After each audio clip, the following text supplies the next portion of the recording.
শ্ৰদ্ধাৰ সাংবাদিক বন্ধুসকল, আমি টাই আহোম যুৱ পৰিষদ চমুকৈ টাইপা অহা 23 আৰু 24 নৱেম্বৰত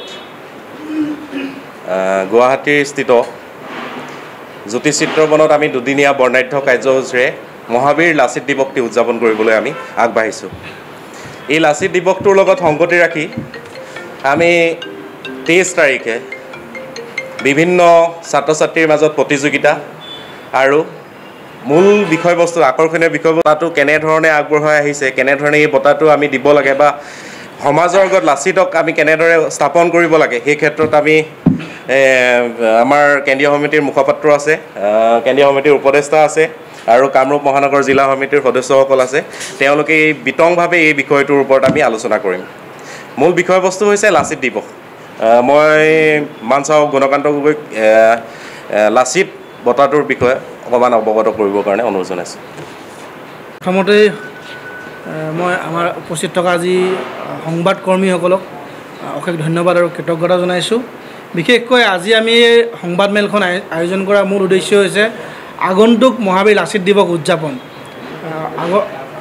আগন্তুক আহি থকা 23 আৰু 24 নৱেম্বৰ 2024 তাৰিখে আমি টাই আহোম যুৱ পৰিষদ অসম কেন্দ্ৰীয় সমিতিৰ আহ্বান মৰ্মে কামৰূপ মহানগৰ জিলা সমিতিৰ উদ্যোগত অহা 23 আৰু 24 তাৰিখে দুদিনীয়া বৰ্ণাঢ্য কাৰ্যসূচীৰে মহাবীৰ লাচিত দিৱসটি জ্যোতিচিত্ৰবনত উত্তোলন কৰিব। তাৰ পিছতে কৰিব আমাৰ কেন্দ্ৰীয় সমিতিৰ পতাকা উত্তোলন মানচাও বিজয় ৰাজখোৱা ডাঙৰীয়াই, আমাৰ কেন্দ্ৰীয় সমিতিৰ সভাপতি। তাৰ পিছতে কামৰূপ মহানগৰ জিলা সমিতিৰ সভাপতি বিশ্বজ্যোতি ফুকনে পতাকা উত্তোলন কৰিব।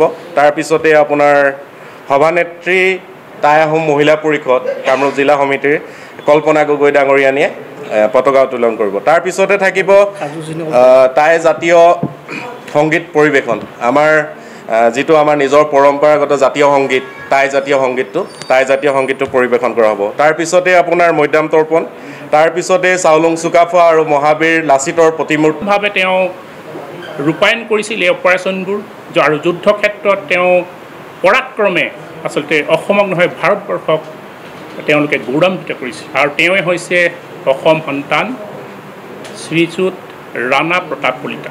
আৰু এই ৰাণা প্ৰতাপ কলিতা ডাঙৰীয়াক আমি 24 চনৰ 24 চনৰ আমি এই মহাবীৰ লাচিত বঁটা যি আমি আয়োজন কৰিবলৈ গৈছোঁ, এখেতক আমি লাচিত বঁটাৰে বিভূষিত কৰা হ'ব।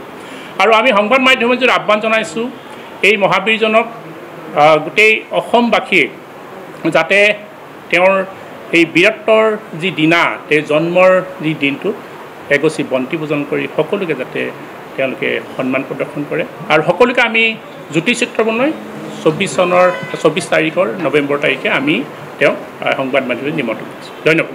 নমস্কাৰ, মই অজয় ফুকন আৰু এইখিনিতে সমূহ এনি ভাৰত চেনেলটোৰ যিসকল কৰ্মকৰ্তা আছে সকলোৰে মোৰ ফালৰ পৰা শুভেচ্ছা জ্ঞাপন কৰিছোঁ। অসমৰ আচলতে সংবাদ জগতত নতুনকৈ আচলতে এটি আত্মপ্ৰকাশ ঘটিছে আমাৰ নিউজ চেনেল এনি ভাৰত। আৰু এনি ভাৰতৰ এটা খুব ধুনীয়া এটা অনুষ্ঠান হ'বলৈ গৈ আছে।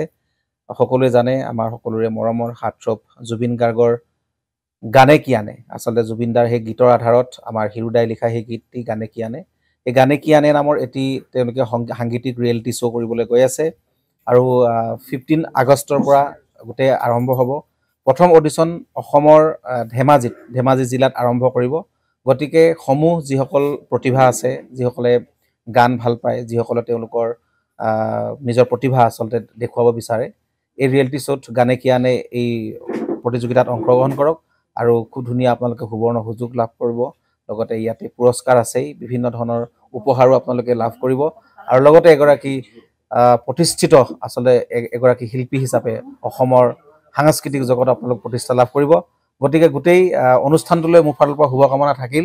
আৰু লগতে এই অনুষ্ঠানটোত আপোনালোকে অংশগ্ৰহণ কৰিব, আমিও আছোঁ আৰু সকলোকে আমি লগ পাম। ধন্যবাদ।